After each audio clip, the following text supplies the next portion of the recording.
Hello, Cancer, Sun, Moon, Rising, and Venus signs. Kamusta kayo? Sana po ay nasa mabuti kayong kalagayan.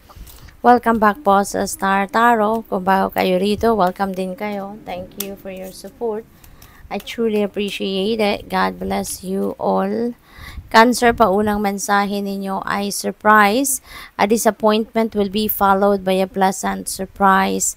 An invitation could bring love to those searching. Wow. So, kung dati na-disappoint kayo, no, na-dismaya kayo, nawalan kayo ng gana sa kung ano man ang ginawa ninyo or ano man ang nangyari, but ngayon, look at that, no, papangitiin kayo ng Divine Universe kasi there is going to be a pleasant surprise na paparating. So, this could be in any area of life, no, depende sa inyong sitwasyon, but definitely, yan, matutuwa kayo sa sorpresang ito. There could be also an invitation sa inyo. Maaaring social gathering ito, pa-party, mga ganon. Merong pagtitipon at para doon sa mga naghahanap, sa mga single pa, mga naghahanap ng pag-ibig, nagwe-wish na makilala na nila yung inyong, na kanilang eternal love, ang kanilang soulmate, twin flame, mga ganon. Eto na ang maaaring pagkakataon na ma-meet nyo na ang inyong special person, no? So, good luck sa'yo. What else? We have future. You may travel or host an overseas traveler soon. Either way, great social fun awaits. Ayan. So, baka in the near future, no? Baka like in a week or so, baka kayo ay magta-travel, baka merong ano rito, merong pagbabiyahe, no? Na magaganap. Baka ngayon nagpaplano na kayo or baka ngayon naghahanap na kayo ng mapupuntahan, nakakausap na kayo kung sino yung mag-host sa inyo sa country na yon or sa lugar na yon. You know, pwedeng ganon. Or pwede rin, no, na kung hindi man kayo ang magta-travel abroad, baka kayo ang mag-host ng overseas traveler. You know, baka sa inyo titira, kayo muna yung tutulong sa kanila, kayo muna ang sasama sa kanila, yung mga ganon ba, no? But definitely, you're going to enjoy this. Parang magra-reunite kayo for once. We have opportunities. A stranger is about to change your life. Exciting times and plenty of action plus a special family reunion looks likely.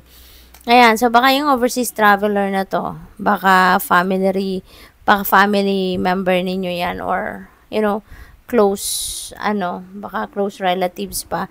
So, baka ito yung magiging family reunion, no? Baka sa inyo talaga ito titira or kayo yung pupunta sa kanila, no? There's going to be a reunification of the family sa ngayon, no? May reunion.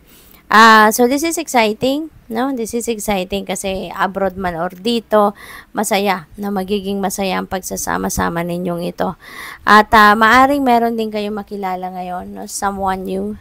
There is a stranger na you will come across at ang taong ito, no, will change your life. Baka magiging jowa mo to, 'di ba? Baka ito na yung makikilala mong bagong love interest, 'di ba? Who knows? Or baka magdadala ito sa inyo ng opportunity na pwedeng pagkakitaan, bagong money path, 'di ba? It could be be in any area of life ninyo na pwedeng maapektuhan ng taong ito. We have another opportunities, ang daming oportunidad na paparating. An important offer will be made, so be prepared and dressed to impress. Ayan. So, baka job offer ito. Baka ang iba sa inyo nagpunta sa isang job interview, no? Pwedeng ganon. At baka right away, baka kayo'y ma-offeran, no, ng trabaho or posisyon sa opisinang yan. So, good luck sa'yo. What else? Tignan natin kung ano pa ang mensahe para sa'yo for today.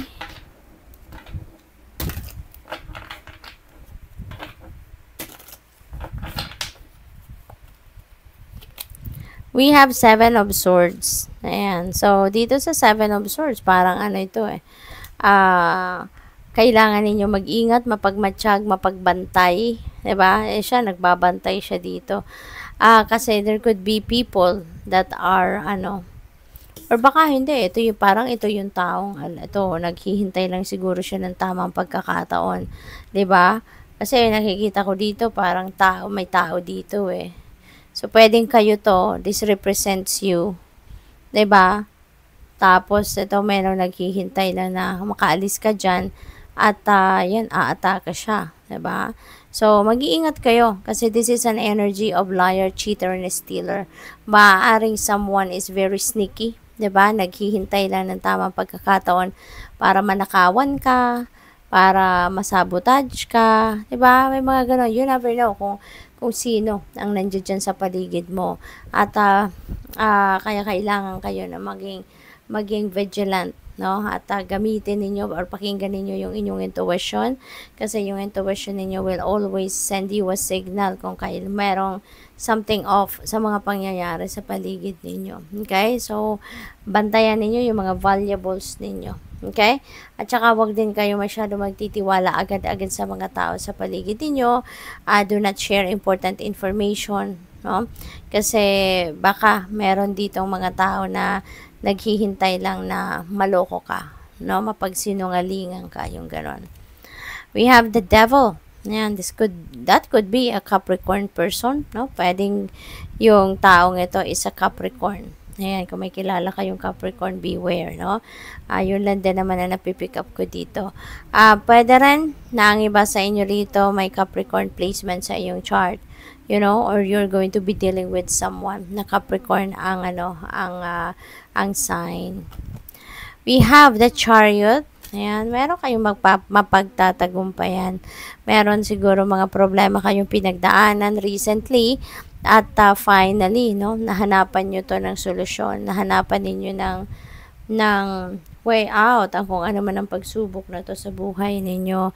Kaya ayan, papunta na kayo sa panibagong yugto ng buhay ninyo.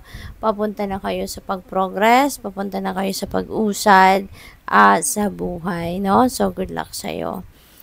What else? We have 5 of Pentacles. Ayan. So 5 of Pentacles could be financial problems, no? Baka ang iba sa inyo dito may pinoproblema sa pera.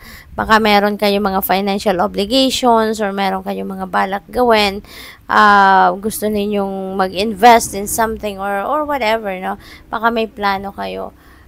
Pero yun nga, kailangan ninyo pera, no? Kaya siguro namumroblema kayo kung saan kayo kukuha ng pera, paano kayo makakapag-raise ng amount na kailangan ninyo sa ngayon. But yun nga, don't lose hope. Huwag kayong malungkot, no? Magtiwala kayo sa Panginoon kasi God never sleeps, 'di ba? Alam niya kung kailan mo kailangan ng isang bagay, alam niya kung kailan kailangan mo ng kung ano man, no? Ang sa tingin ninyo kailangan ninyo. God knows that. Kaya magtiwala lang kayo sa divine plan, magtiwala kayo sa universe. Kasi kung yung bagay na yan na pinagpaplanuhan ninyo na kailangan ninyong pagkagastusan, is really meant for you right now, no? God will make a way. Kaya huwag kayong mag-alala. Okay? Dasal-dasal lang at magtiwala lang kayo sa inyong sarili at magtiwala kayo sa plano ng divine universe para sa'yo. Good luck. Thank you for watching. Love and light. Namaste.